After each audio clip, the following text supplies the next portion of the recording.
As promised, this part of the course is about creating our first HTML document. In order to be able to do so, we first need a place to write our HTML tags, so we need to create a file. Just like we use .txt or .docx files to write regular text, .html files are used to write HTML. The easiest way to create such a file is by using our text editor, Visual Studio Code. Here we click on File and choose New File. Moments later, a new file is opened for editing. Just like in regular text editors, we can now enter any text we want. I will just write Hello World. To turn our file into an HTML file, we need to save it as such. In order to do so, we click File, and this time we will choose Save As. A window will open and we navigate to the place we want our file to be saved at. We should also enter a name for our file. I will call my file index.html. That's not just a random name I have just come up with. It is always good practice to save our homepage, which is the first site a user should see when visiting your website, as index.html. Currently we are just saving the file on our own computer, therefore it won't be accessible from the internet. But if we go on to purchase a domain like www.example.com in the future and somebody then visits the domain, the server will look for an index.html file in its root directory to send it to the browser by default. To ensure that our file is being saved in HTML format, we also need to change the file type from plain text to HTML. This gives our file the correct file format. Now that all settings are made, we can click Save and the file is placed with the entered name at the chosen location. Let's have a look at that. In order to do so, we open our File Explorer and navigate to the place we have saved the document at. And indeed, the file is in the folder we have previously chosen. As discussed in our previous videos, HTML files are read and displayed by internet browsers. Therefore, my file has the icon of Google Chrome, because that's my default browser. Depending on the settings of your system, a different symbol may be shown here. To ensure that the file is opened in the browser we want, we can right-click the icon and choose Open With. A submenu is opened that should list all installed internet browsers. Since I want the file to be opened with Google Chrome, I click the entry here. Chrome opens up and the content is displayed. In my case, that is the Hello World I have previously written in Visual Studio Code. We have now created the most simple form of an HTML document, a file with the .html extension containing plain text. But even though we are able to do this and the file can be opened and displayed without any problems, the file we have created is not actually a valid HTML document.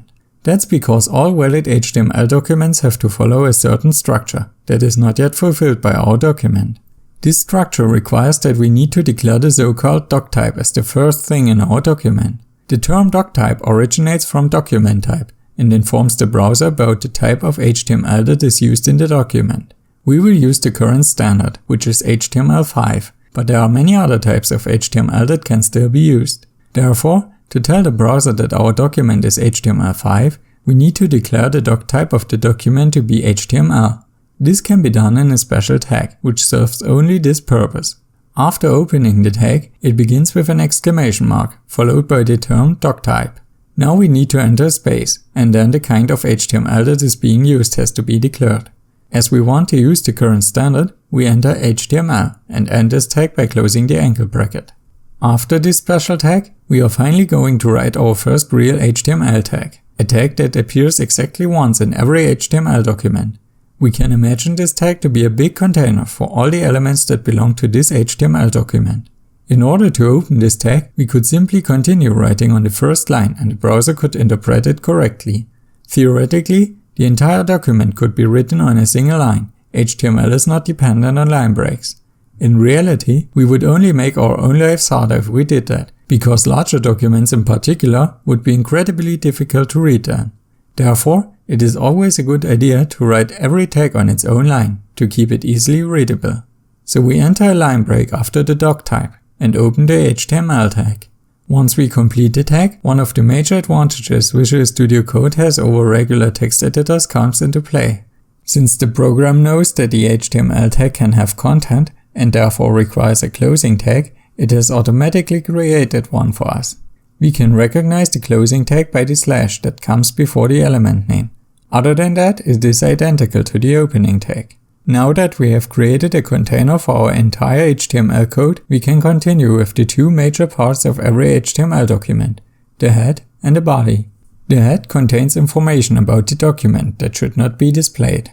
This information is called metadata and can provide information like the title, author, or the character set used in the document. The information in the head is especially important for browsers and search engines like Google, since it tells them what the site is about. On the other hand, the body contains all the elements of the site that should actually be displayed, like headings, paragraphs, images, and so on. So we now need 2 more tags as content of the HTML tag, one for the head and one for the body. Luckily, the tag names originate from the English language. The head tag is actually called head and the body tag is called body. Since we want to open every tag on its own line, we enter a line break after the opening HTML tag and then open the head tag. Just like before, Visual Studio Code recognizes that it is a tag that can have content and generates the closing tag for us. Furthermore, we can see that the head tag is a little more indented to the right. This happens for us to see that the head tag is content of the HTML tag and is on a lower level on the hierarchy. Within the head tag, there is only one piece of information that we absolutely have to provide, and that's the title of the site. This can be provided by using the title tag.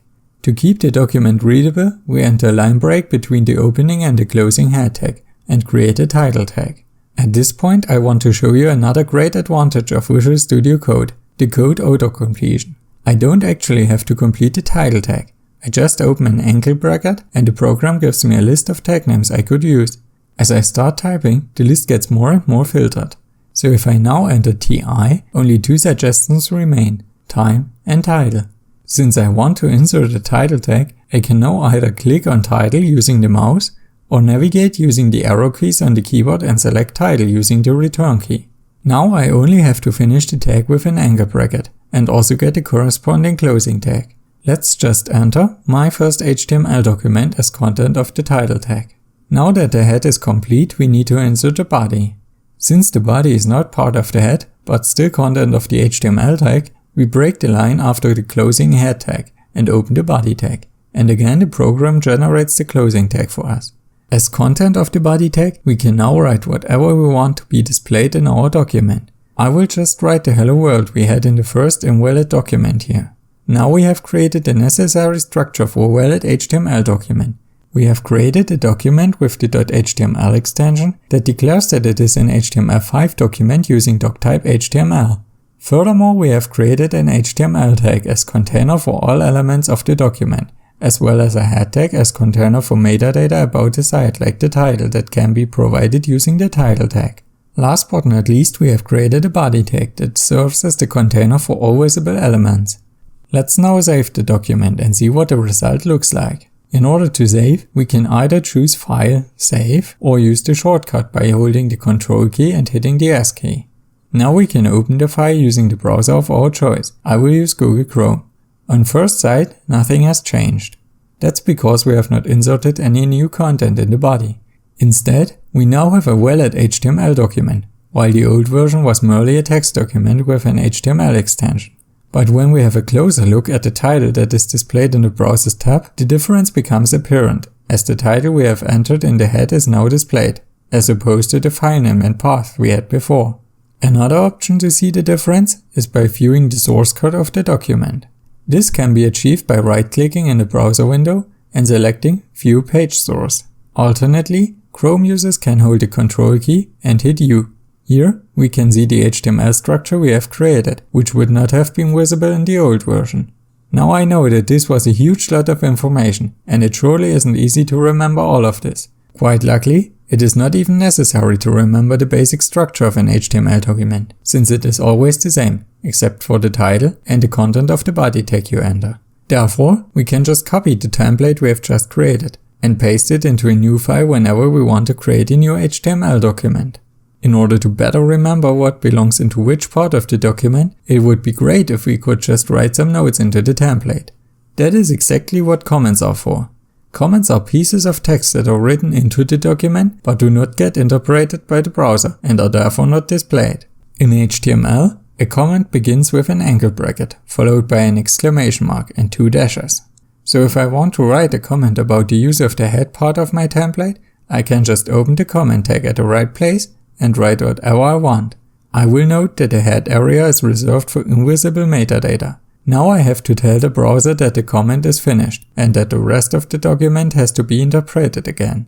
That is done by inserting 2 dashes and a closing angle bracket. If we now remove the hello world from the body of our document and replace it with a comment stating that the body is reserved for the visible elements of a website, we get a blueprint for every single HTML document we will create in the future.